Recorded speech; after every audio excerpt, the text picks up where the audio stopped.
नमस्कार, one India Hindi में आपका स्वागत है और मैं हूं आपके साथ विवेक। केंद्र सरकार के कृषि कानूनों के खिलाफ किसानों का आंदोलन 41वें दिन भी जारी है। किसानों और सरकार के बीच कल हुई बैठक भी बेनतीजा रही और अब अगली बैठक 8 जनवरी को होगी। बता दें कि इस आंदोलन में केंद्र सरकार के साथ दो बड़े कारोबारी घराने किसानों के निशाने पर हैं।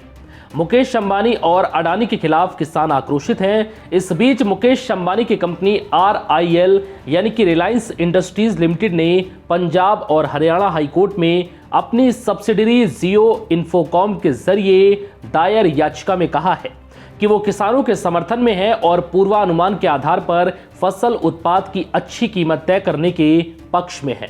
कंपनी ने यह भी कहा कि भविष्य में भी उसका कॉन्ट्रैक्ट फार्मिंग का कोई प्लान नहीं है और ना ही इसके लिए उन्होंने कोई जमीन ली है।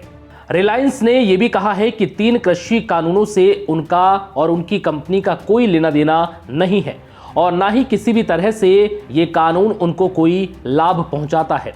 कॉर्पोरेट या कॉन्ट्रैक्ट खेती हेतु रिलायंस या रिलायंस की सहायक किसी भी कंपनी ने प्रत्यक्ष या अप्रत्यक्ष रूप से खेती की कोई भी जमीन हरियाणा या पंजाब और देश के किसी दूसरे हिस्से में नहीं खरीदी है और ना ही ऐसा करने की हमारी कोई योजना है।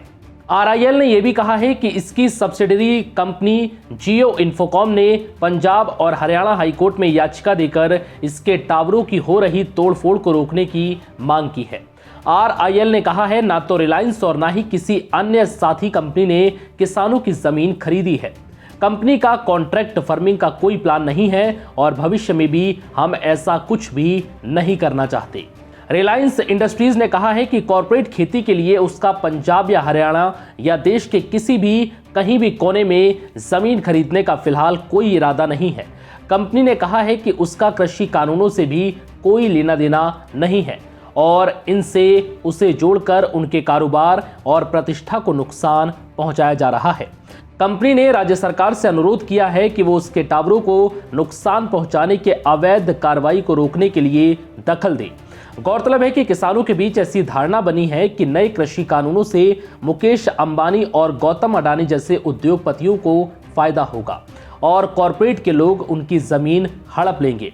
इसलिए किसान इन कंपनियों के संसाधनों पर भी अपना गुस्सा निकाल रहे हैं।